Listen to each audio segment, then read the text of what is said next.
Every farm has what's called friction. It's hiding in your website, it's hiding in your offers, in your checkout process, maybe even in your production systems. Many of us don't even know that it's there. And so today I'm going to help you become friction detectives so that you can uncover the hidden obstacles that are costing you sales and hopefully start removing them one by one. Let's get started. Hey there, this is Corinna Bench, and welcome to the My Digital Farmer podcast. In today's market, it's not enough to just grow your product. You've got to know how to sell it too. Welcome to the My Digital Farmer podcast, where we reveal online marketing strategies and tips to help farmers like you get better and more confident at marketing. Learn how to find more customers, increase your sales, and build a strong brand for your farm. Let's start the show.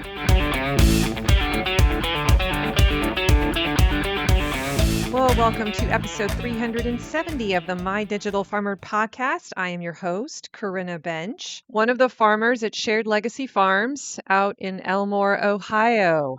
I'm also the founder of mydigitalfarmer.com, which is all about trying to help other farmers like you get more confident in your marketing and sales strategy so that you can also grow a profitable farm business.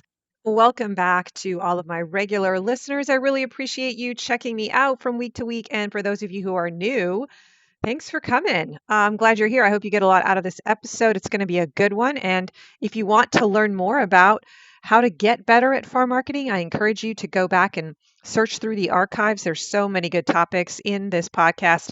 If you need to kind of learn the ropes of marketing, though, I want to challenge you to start at the beginning and just listen to the first 10, because that's where you're going to hear the basic main concepts. You can also get onto my email list. That is a great opportunity as well. Go to mydigitalfarmer.com/subscribe. When you do, I'm going to send you an email every week about this podcast. I'm also going to be sending you an email every week that just onboards you into the key marketing principles you need to know. Each email builds on the next so that you really do kind of get like a crash course in farm marketing over the course of several months. It's really good. mydigitalfarmer.com/subscribe is the place to go to get that, and it's free.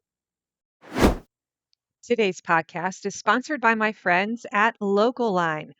If you run a CSA, sell direct or wholesale, or manage all three, summer is when it all happens at once.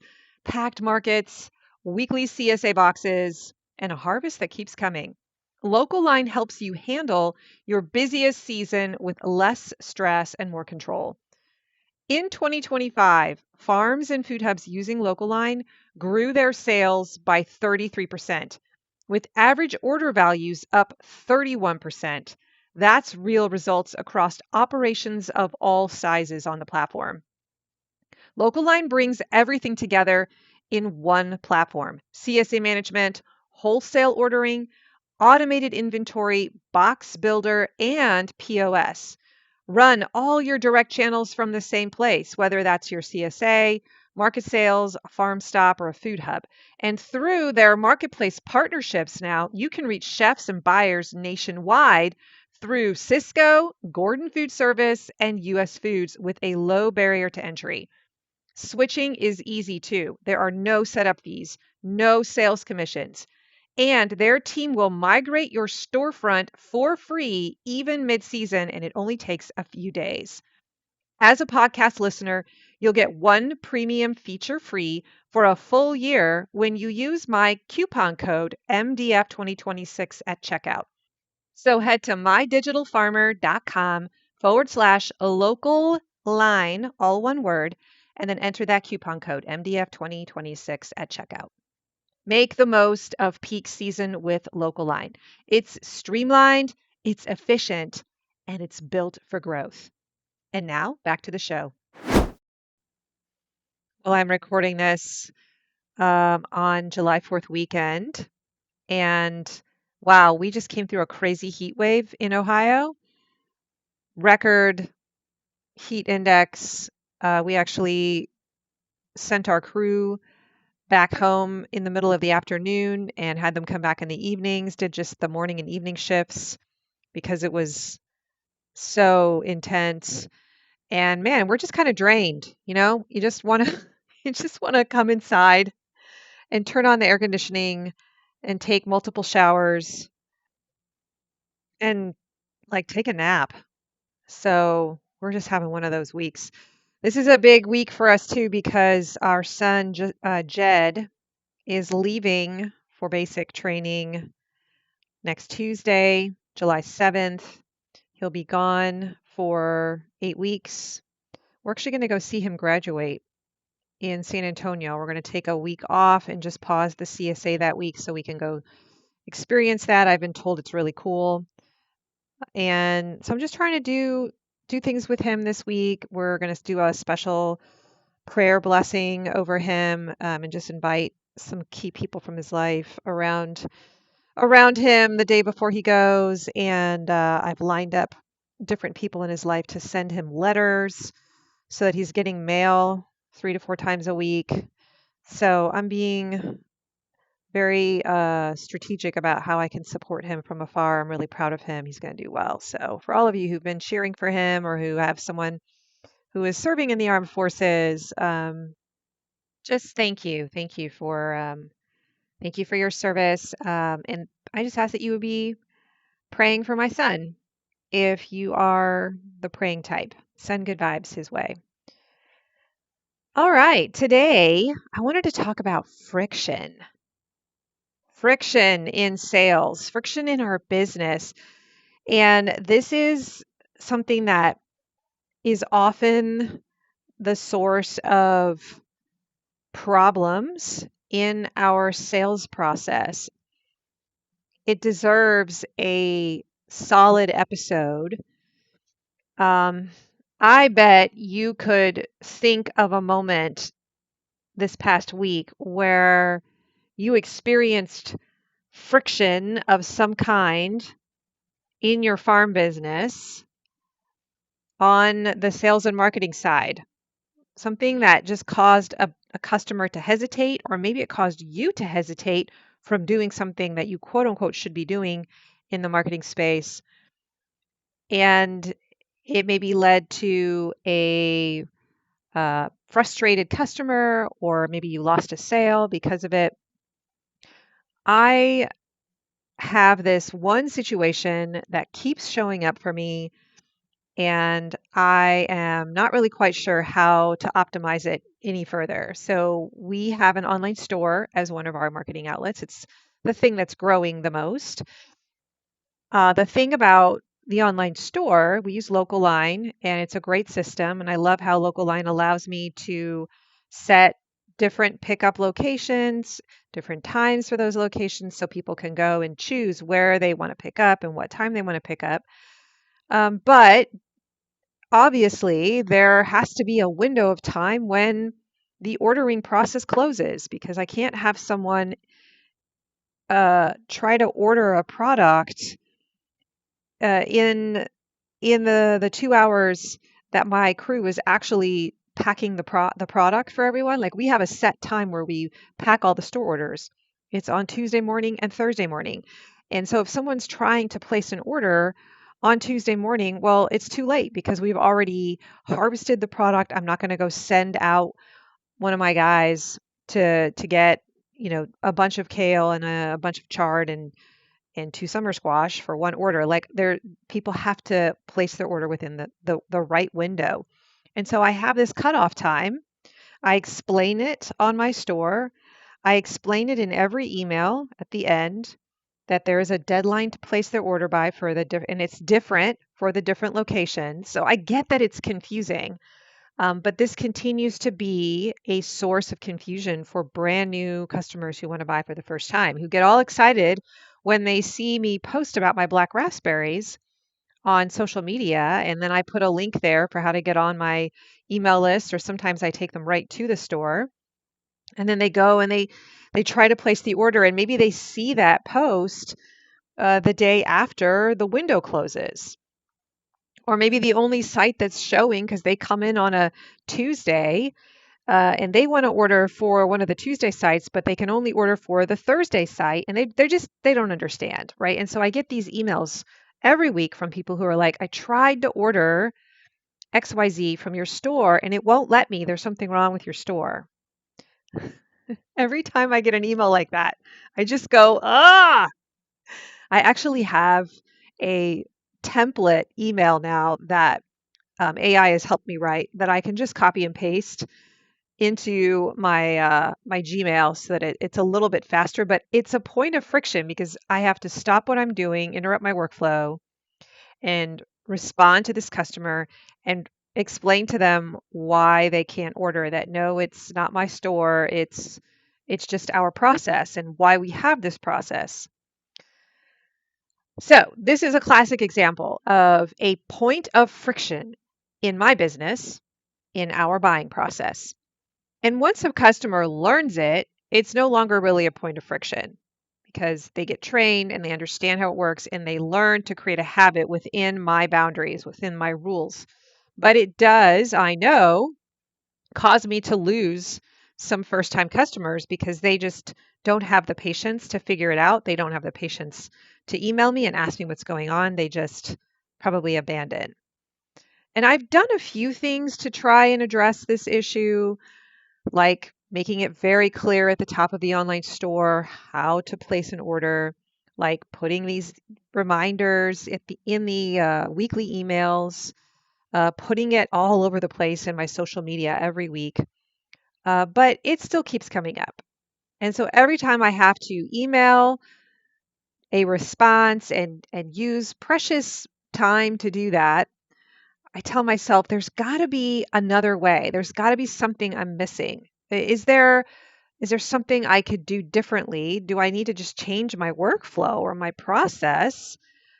Maybe there's something I'm not seeing, right? And I haven't solved this problem yet, but this is an example of a point of friction. Friction is a real thing in sales and marketing, and it's acting like an obstacle between the customer's desire to buy from you and the actual point of purchase.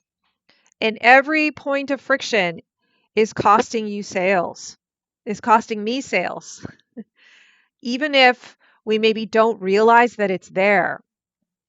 And so I wanted to spend an entire episode walking around this problem of friction.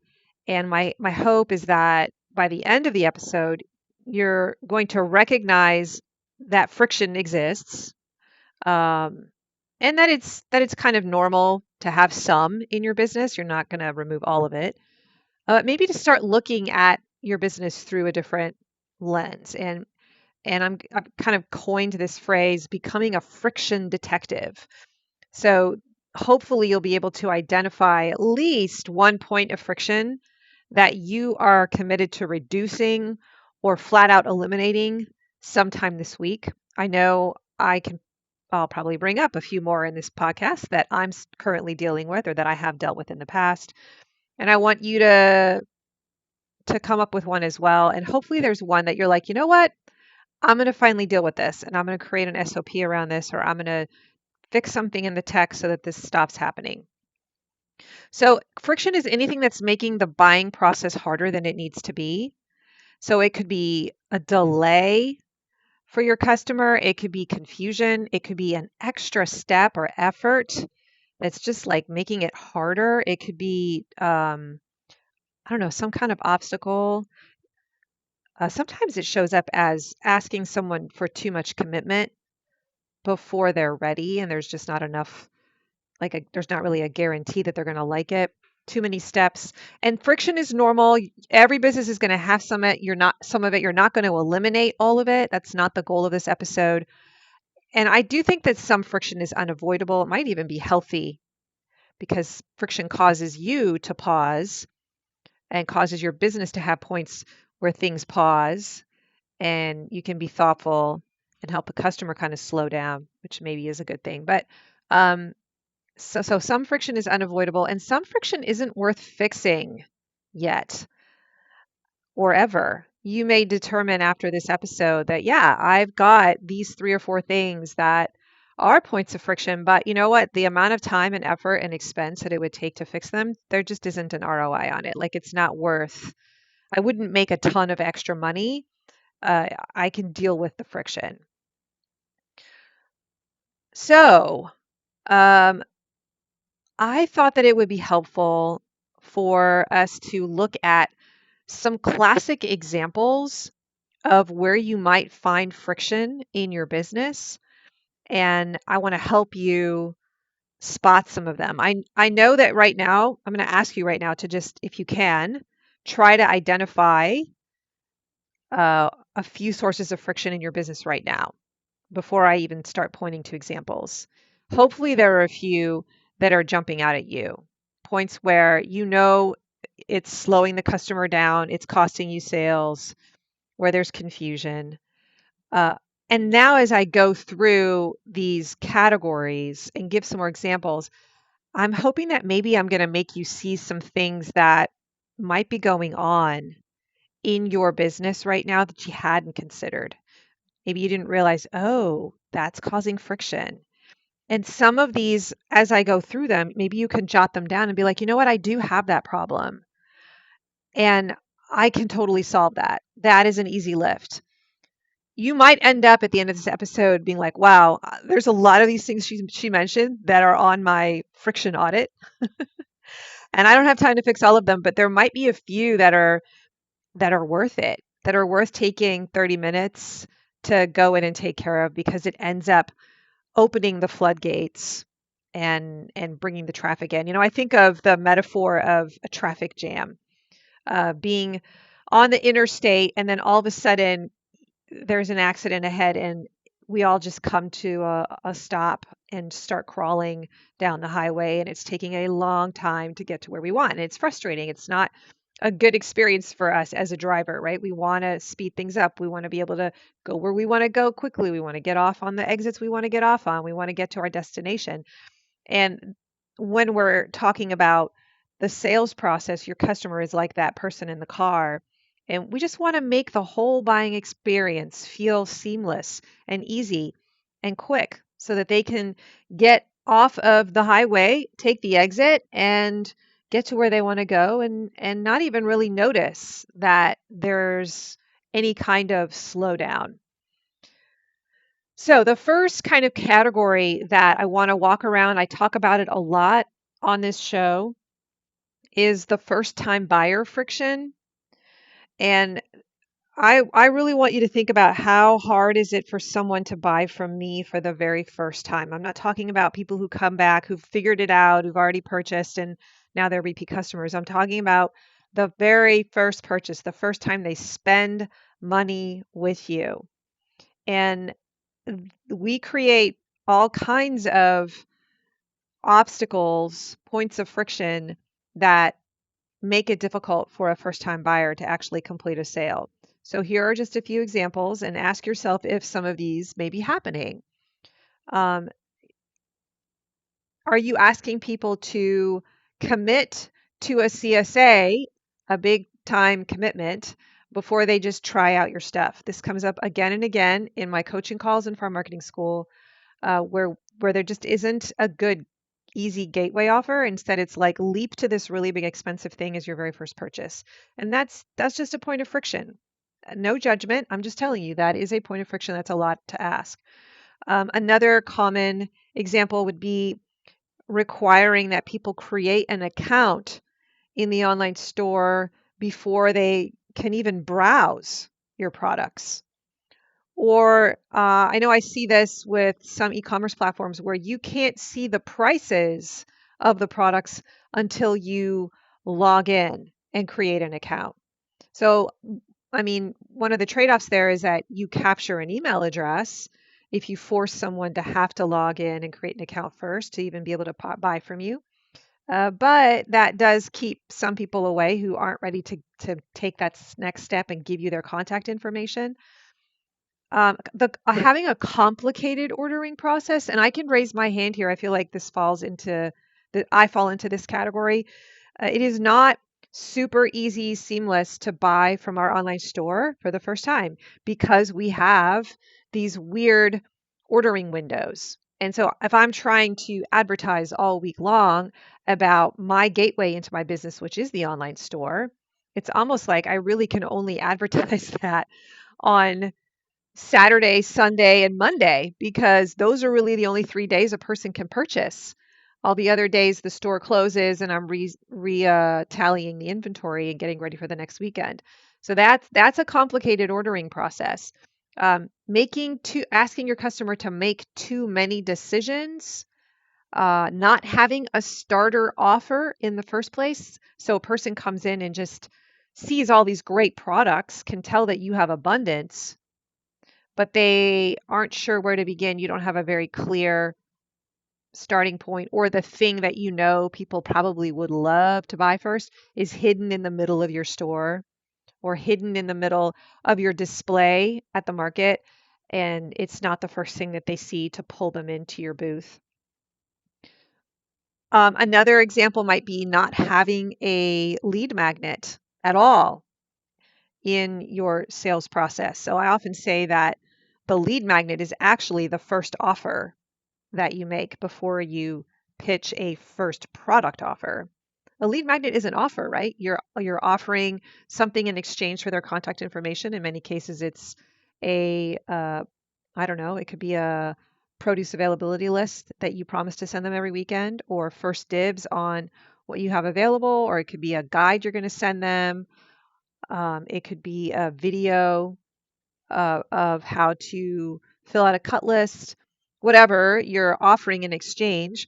Some businesses just haven't even put that in place, and so that is a point of friction. There isn't a piece of content that allows them to slowly get to know you and just get on your contact list. Um, and a couple of other things I brainstormed here was a confusing pickup process.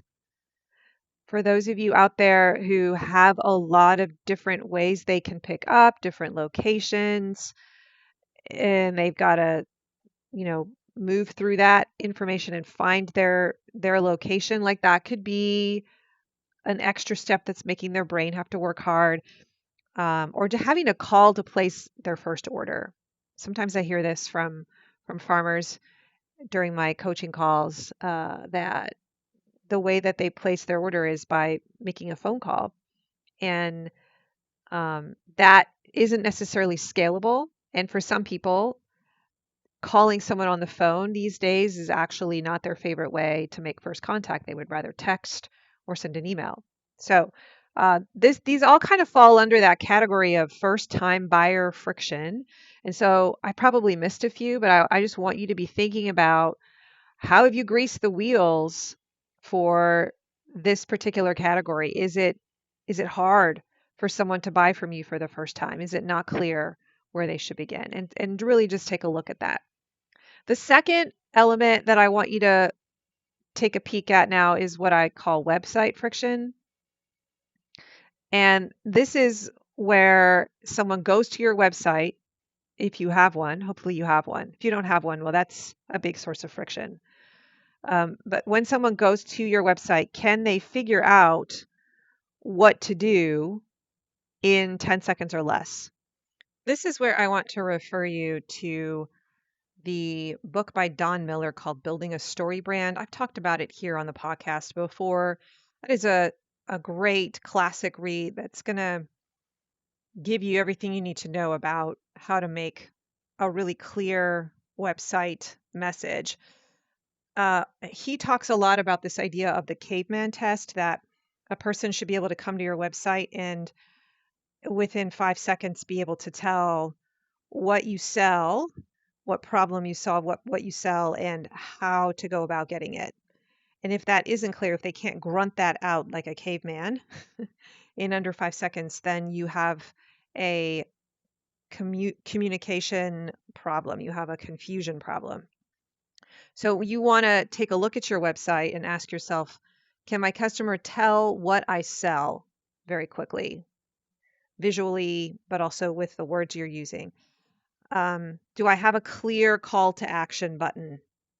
What does it say? Is it different on every single button on that page, or is there the same thing? We're all pointing to the same call to action over and over again.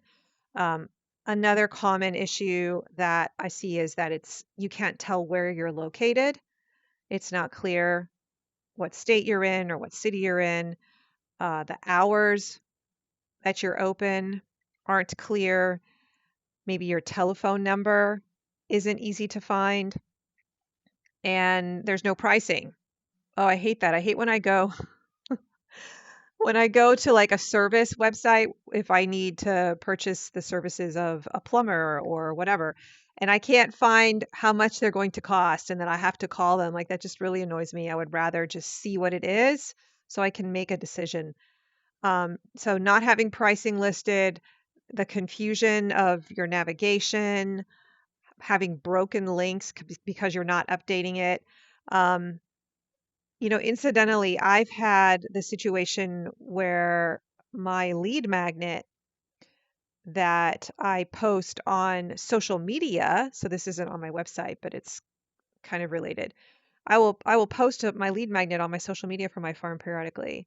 And some people will message me and say, the link isn't working for me, like it doesn't open. And I'll go click on the link that I put in there and it works for me. So I don't understand what the issue is. Then I'll have other people test it and it works fine. I've tried using the the kit version URL. I've used the pretty link version. It still is a problem. And that's an example of friction. Like somebody's trying to get subscribed to my list. They're clicking on the button and it's not taking them to a page to allow them to do that. So sometimes there's issues with pop-ups like that. Slow pages that load. This has actually been a problem of mine on my own website, and I continue to struggle with this. And that's just a technical fix. That's something where you often have to hire someone to help you figure that out, or you have too many plugins and it's slowing things down, or you've got pictures that are taking up a lot of memory, slowing things down. So you can hire someone to kind of help you figure that out. And just not sure how to place an order. That's a very common website friction point. They can see what you offer, but maybe it's not clear how to go about buying it. That first step, the first stone in the creek, as Donald Miller likes to say in the StoryBrand framework, is not clear.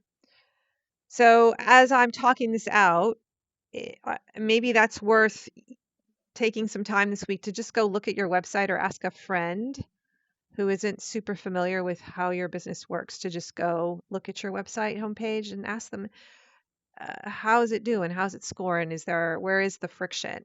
Where are the questions showing up? Are they clear what to do? This also goes for your online store too. So when they go to your actual online store, which may be different than your website, are they having trouble there? So some of you are going to use this section, go through those questions, and come up with some problems and some issues that maybe you can address. Today's podcast is sponsored by Farm Marketing School, my monthly membership for farmers. Before we dive back into the episode, I want to speak to a very specific kind of farmer for a second.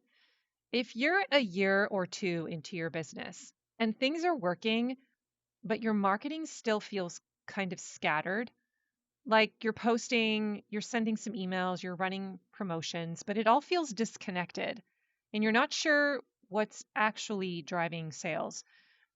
I just want to say that's not a lack of effort. That's just a lack of structure. Because most farmers don't need more ideas. What they need is a system that connects everything together. And that's exactly why I built Farm Marketing School. Inside, I teach you how to actually design your marketing so that it works like a machine, a system, not a bunch of random tactics. We map out your full customer journey. We build your email engine. We create intentional promotions and product pathways. So your marketing starts handing off from one piece to the next like a relay race instead of you running every leg yourself. And we do it through 30-day project builds.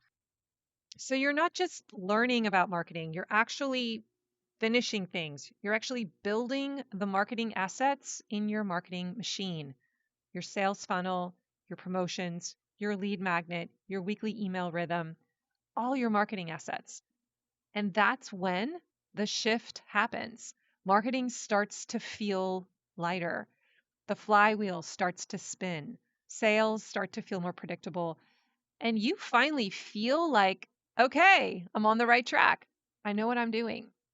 If that's what you've been longing for and what you've been missing, then I want to invite you to join Farm Marketing School just for a month. Come inside and see what it's all about.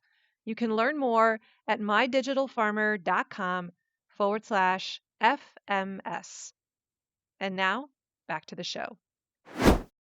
Let's move on to the third category. I didn't know how to name this. This is friction around the issue of social proof and trust. And this is like, have you earned enough trust for your customer to say, yes, I'm ready to buy? Or are you rushing the process too soon? Examples of this might be that you don't have testimonials anywhere in your on your website or in your social media or in your process, in your sales process. You don't have like a warm-up process. You just go right for the jugular. Like as soon as they meet you, you're on down on one knee and you're asking them to buy. And that can feel a little bit icky for a brand new customer. And, a good business will have like a slow on ramp where, first you just kind of watch from afar, follow them for a while, see what they're doing. And then you get invited to join the list and you dabble in that for a little bit. And then there's a first offer, which is like low dollar and it's not too scary. And you just try that out. And then there's multiple more offers and slowly you turn into a big buyer, right? That's a warm up process. And a lot of businesses, when they're first starting, don't realize how important that is. They don't have that. And so there's just this friction in the buying process because there is no warm up system. There's no credentials being shown if you are certified organic. I got this call. I'm sorry, I got a message on Facebook last week when we were pitching our black raspberries, or I was talking about them on social, and the message said, "Are your black raspberries certified organic?" And I thought to myself, did I not put that in the post? I must not be using that phrase enough in my social media. I think I'm just assuming that everybody knows I'm certified organic. So it was a reminder to keep using that every time I post. Keep reminding people that we're certified organic. I know my customers know that now, but if you're brand new, you don't know. And a lot of the social media that I'm creating is really for the top of the sales funnel. It's for the people just coming into my world and they need to learn that. So I've got to be repetitive about that. So if you've got any kind of credentials like that or special seals that show you have authority and credibility, be putting those out there. That really takes a lot of the friction away. People are looking for evidence that your solution works, that your product is great, that other people like it.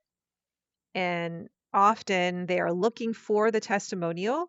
You guys do this when you shop online. I know you do. When I admit I do shop on Amazon. And a lot of times I'm choosing the product from the many options based on how many stars it got. I'll go and look at what the testimonials have to say before I shell out a bunch of money for a big investment. Many people aren't even aware that they do that, but they are looking for the review. So if you have a review there, easy to find, it really greases the wheels and removes a lot of the friction. So putting that in place, not having a refund policy or in some cases a guarantee. Now I know that makes some of us nervous, like, well, I don't, especially in like in the CSA world, like I can't guarantee anything, but putting the fine print out there so everybody knows what they're committing themselves to. But if you have a refund policy, like tell people that because that removes risk for them. And then just in general, not leveraging social proof, not telling the social proof that you have. You need to make people aware that other people like your stuff. So this is a source of friction. If you're not pointing to all the evidence of trust, then you will have people that will hesitate to buy. People can trust you. They can trust you because you're an authority in this space, because you've got credentials behind you, because other people have said you're good. You've got all these reviews. So point out that stuff. So go audit your sales funnel right now and ask yourself, am I doing any of these? A lot of those I think are pretty easy lifts to quickly add a few testimonials to your online store or your website or even in your product descriptions. Okay, what's next on my list? Decision friction. Yeah, this one's pretty big. So am I making people think too hard? Am I making people think too hard? Here are some examples that I brainstormed. The big one is just having too many choices. And I know this is a fine line, isn't it? Because we want to show abundance, right? We want people to walk into our booth and be like, "Holy cow, there's so much here. It's like paradise," and get all excited and just keep putting more and more things into their basket. But I do think that for a brand new buyer, again, remember, when we're designing our booth, when we're designing our online store, we're also thinking through the eyes of a brand new customer. How are they experiencing it? Are they going to feel overwhelmed? It's fine for you to have a lot of stuff because you've got all those repeat buyers coming in and you want them to buy all that other stuff. But do you have a clear yellow brick road for the brand new buyer? So having a start here product or a start here offer or a you gotta have this recommendation. So ask yourself, do I have a recommendation? Do I have a bestseller label? Do I have a bundle? The obvious like first bundle? Do I have too many pricing options on this one thing and it's making people's eyes hurt? Okay. So this could be at the farmer's market. This could be in your online store. It could be on your website, that featured product section where you have 20 different items listed right now instead of just, I don't know, 4 to 8 or 3 to 6. So think through that idea. Am I just overwhelming someone? Because decision fatigue is real. I know you know that. And we just want to make it really easy for that first person to know where to begin. All right, let's move on to checkout friction. This really applies more to all of you who have online sales outlets. So too many clicks, super long forms to fill out with lots of form fields that maybe you don't need to do all those form fields. Requiring people to make an account first before they can even shop. Throwing in a surprise shipping fee at the very end. That's a lot. And they're like, whoa, whoa, whoa. And then they back out. Coupon code confusion or not being able to find the place to put the coupon code.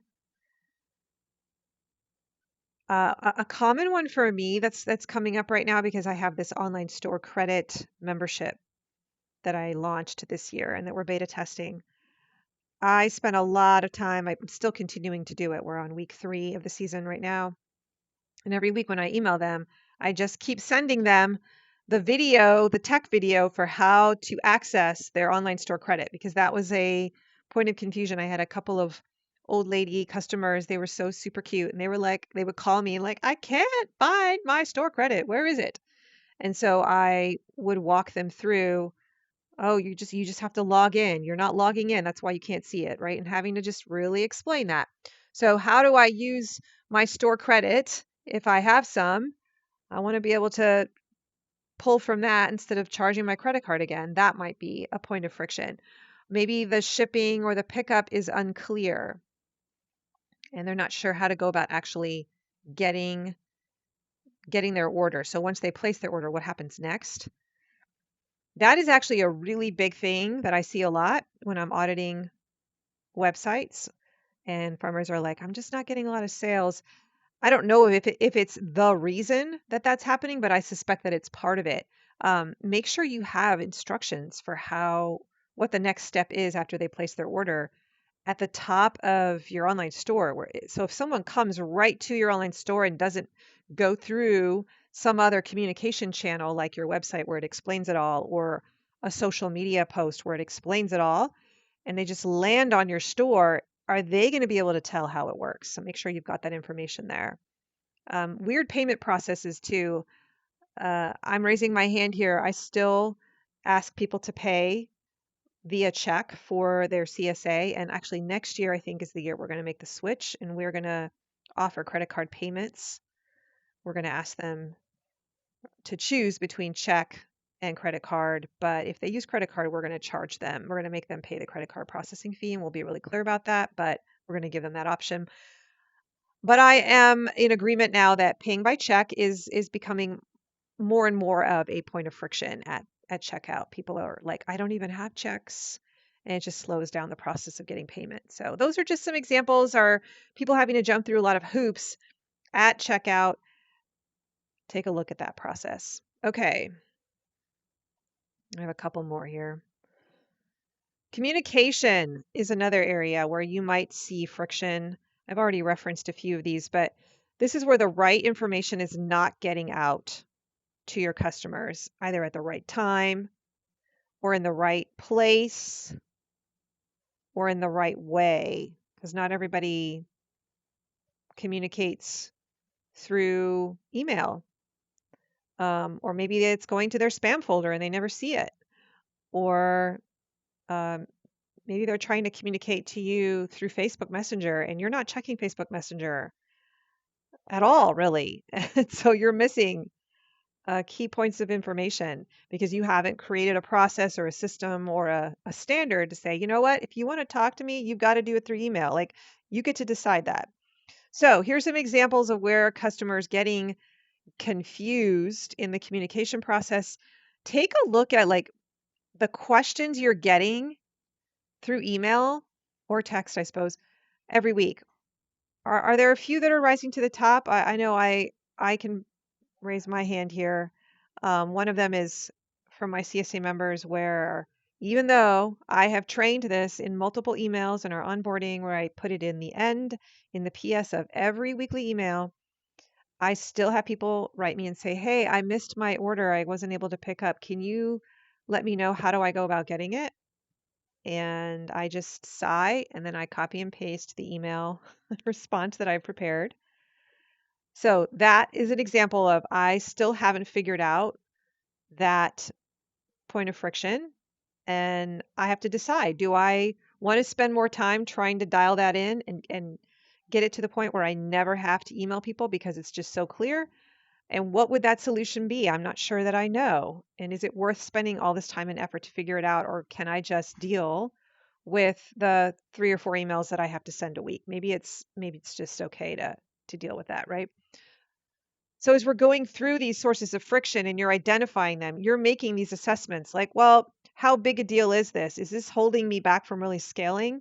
Is this interrupting my workflow a lot? Would I be more efficient in other areas of my business if I didn't have to keep doing all these little nitpicky things to solve the points of friction? Another communication example is customers don't know your ordering deadlines. And I already shared my example with the online store where that's coming up for me. Pickup instructions aren't clear, so they're not really sure how fulfillment works. Something as simple as customers don't know how to find your farm, or they don't know where to park when they get there, or if you have an event, they're not sure what to bring or when to show up. Sometimes your website and what you're posting on social media and what you put in the email are different. They're saying different things, and that can create confusion. So just be looking for the repeated customer questions that come back at you. You'll see the patterns. They will arise over time.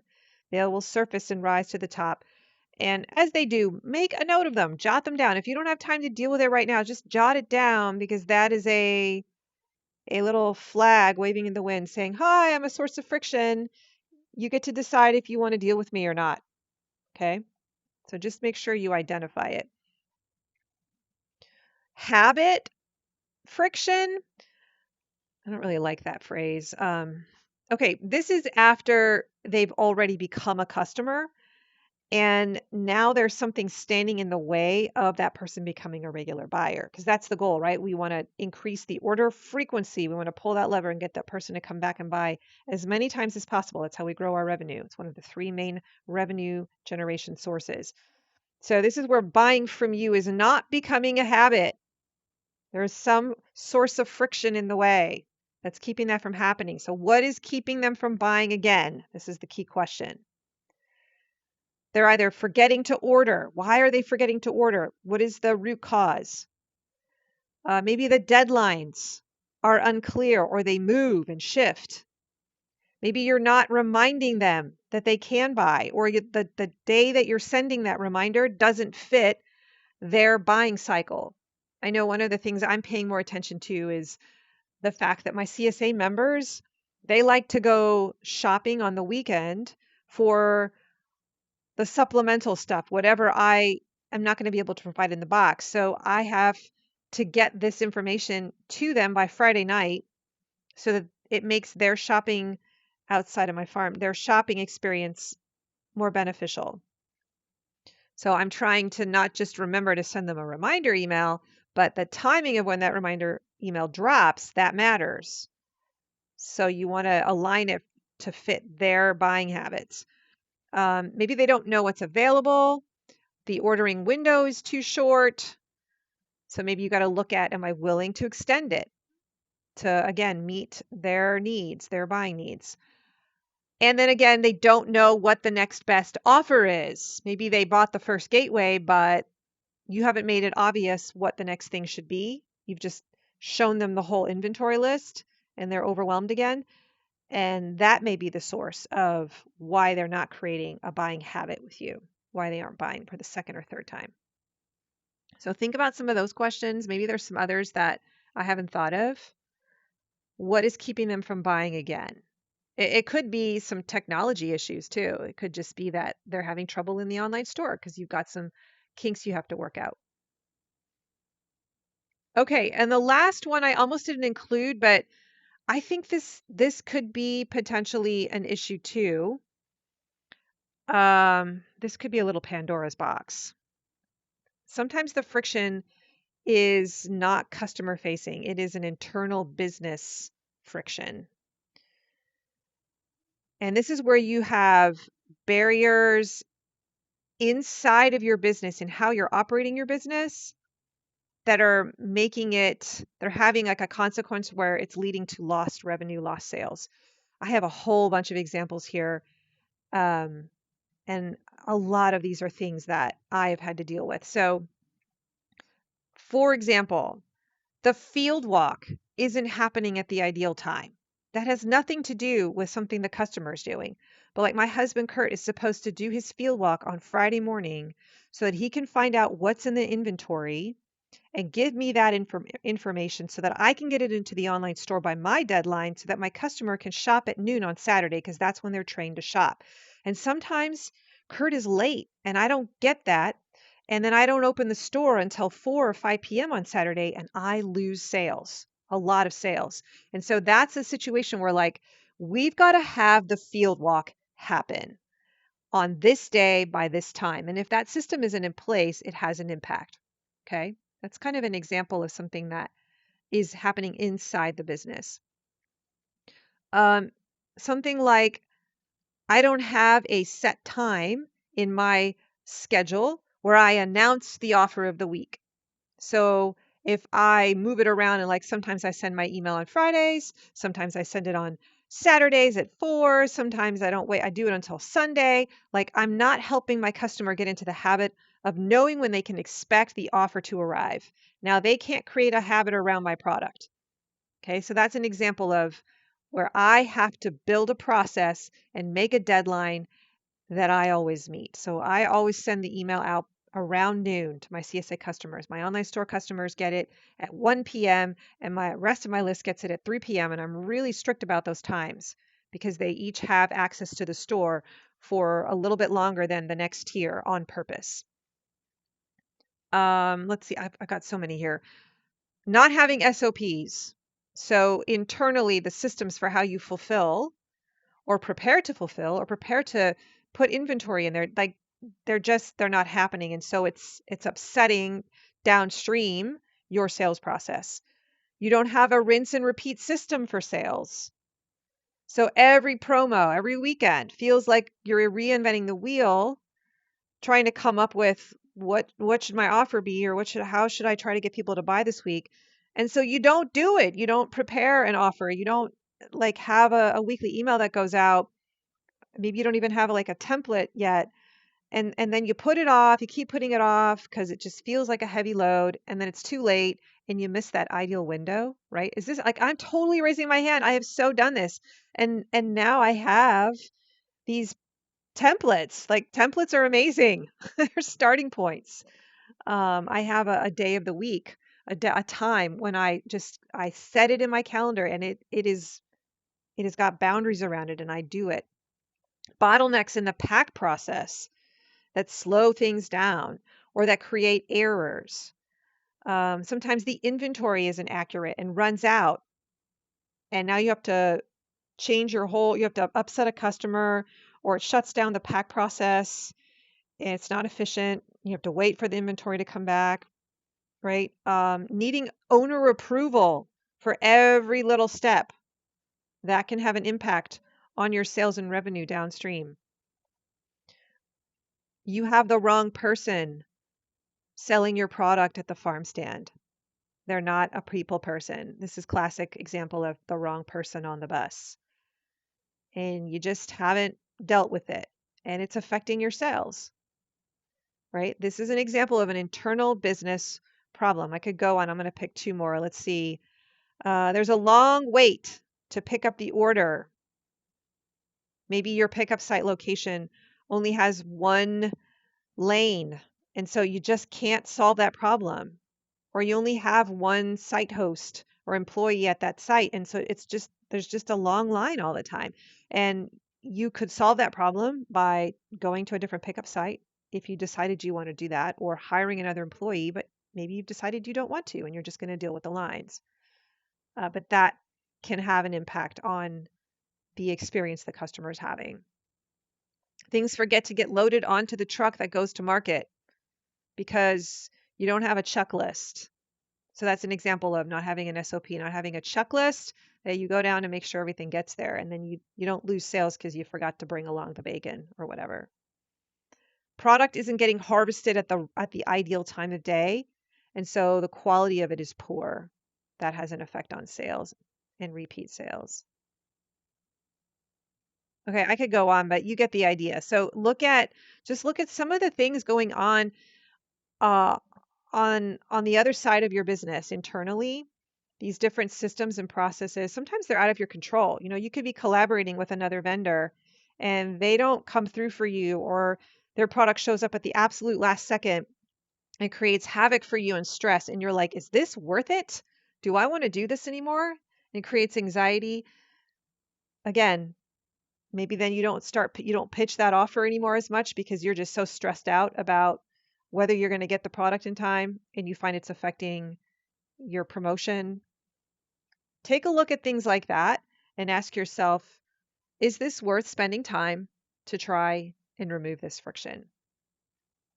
So your homework this weekend is simple. I want you to take all of these suggestions in, and I want you to become a friction detective. Okay. I want you to do a friction audit, walk through your business, through your buying cycle, your buyer's experience, your sales system, all the different stages in the journey of a customer. And I know you already know one point of friction, right? Like I know you've pictured at least one. So what are you going to do about it? Is it something you want to fix? Can you fix it? Is it worth it? Or can you live with it? Does it pay to build a workflow around it, or to try and address it? Maybe it doesn't, and you get to decide that. But become aware of where these sources are and what might I think there are some that are more difficult than others, right? Some points of friction matter way more than others. And so that's part of this is as identifying them and then deciding, okay, well, this one's really costing me sales and I have to address it.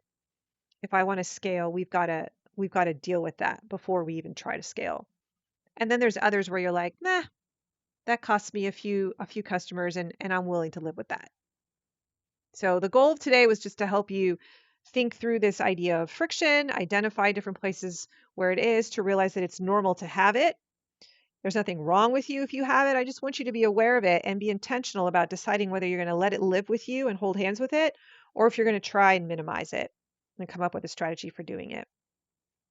Okay, so this week, put on your detective hat, go hunting for some friction, and look for ways to make the buying process feel effortless. I'll see you next week. Today's show notes can be found at mydigitalfarmer.com/370. If you liked this episode, would you please go leave me a rating or a review on Spotify or Apple Podcasts or wherever you're listening to this? That would really help me out a lot because this show gets promoted to people based on the reviews. So if you love this episode and you want other people to know about the show, share the link or go leave me a review. I'd really appreciate it. Remember, you can also get onto my email list. I'll send you all kinds of marketing tips. I'll give you a reminder every week about the podcast and what it's about. You can subscribe by going to mydigitalfarmer.com/subscribe. And hopefully, some of you will decide to join me inside Farm Marketing School sometime this year. I'm eager and willing to coach you and help you form your farm marketing machine. And you can learn more about Farm Marketing School by going to mydigitalfarmer.com/FMS. Thank you guys for joining me today. Have an amazing week. And remember, I believe in you. Bye bye.